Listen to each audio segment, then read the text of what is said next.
Assalamu alaikum friends. In this video you will learn how to change the language in MOJ application. So let's begin the video.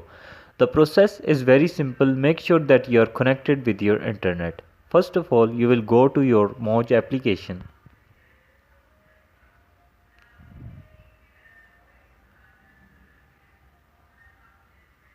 So you will simply tap here. You will simply tap on your profile. You will go to your profile.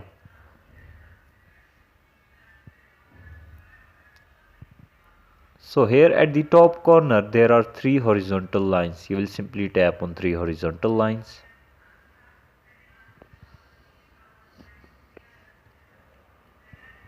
So here at the third option there is content language. You will simply tap on content language.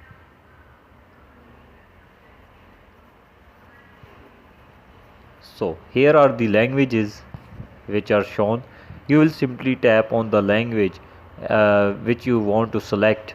We will tap on English and we will confirm. So when you will click the confirm button, language will be changed to which you prefer the language. Okay, so this was the process of changing the language of in MOJ application. If you like the video, please subscribe our channel for more informative videos. Thank you.